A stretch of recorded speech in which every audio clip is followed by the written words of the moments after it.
السلام علیکم دوستو، امید ہے آپ سب لوگ خیریت ہوں گے۔ بات کریں گے مسقط ایئرپورٹ کے متعلق۔ آپ سب کو پتہ ہے کہ پوری دنیا میں جو ہے ایئرپورٹس پر بھی سیکورٹی اور سیفٹی کے اقدامات ہوتے ہیں، اور کسی بھی انسیڈنٹ ایکسیڈنٹ سے بچنے کے لیے اور ان پر قابو پانے کے لیے بروقت جو ہے وہ امداد اور کارروائی کرنے کے لیے سیکورٹی ڈرلز کی جاتی ہیں۔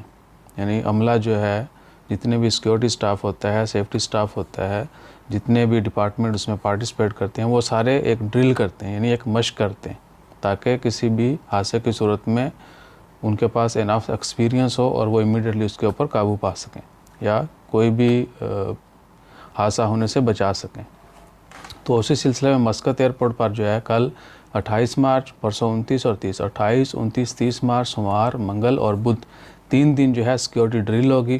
تو اس دوران جو ہے ان 3 دنوں کے دوران جتنے بھی لوگ سفر کریں گے، ایون کہ باہر والے جو روڈز ہیں، جو کنیکٹنگ روڈز ہیں، وہاں پر بھی سیکورٹی اور سیفٹی کی گاڑیاں جو ہیں ان کی موومنٹ ہوگی، انڈیویجولز کی موومنٹ ہوگی۔ تو آپ نے پریشان نہیں ہونا، بلکہ کوآپریٹ کرنا ہے، اور اللہ تعالیٰ خیر فرمائے کہ ہر جگہ پہ جو ہے ہر کوئی محفوظ رہے، اور باقی دعائیں جو ہیں سب کے لیے کریں۔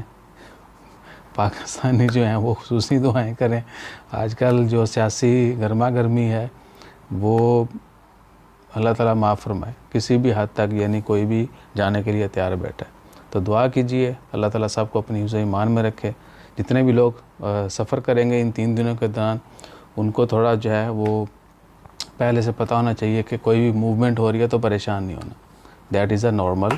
تو اپنا خیال رکھیے گا، دعا میں یاد رکھیے گا، اور ہمارا خیال رکھنے کے لیے لائک، شیئر، سبسکرائب کیجیے گا، اور دعا کیجیے گا کہ ابھی بھی ہماری نظر جو ہے لینس سے اسکرین کے اوپر آ رہی ہے۔ ہم کوشش کرتے ہیں کہ آنکھاں پا کے دیکھیے۔ تو اپنا خیال رکھیں۔ جزاک اللہ، اللہ حافظ۔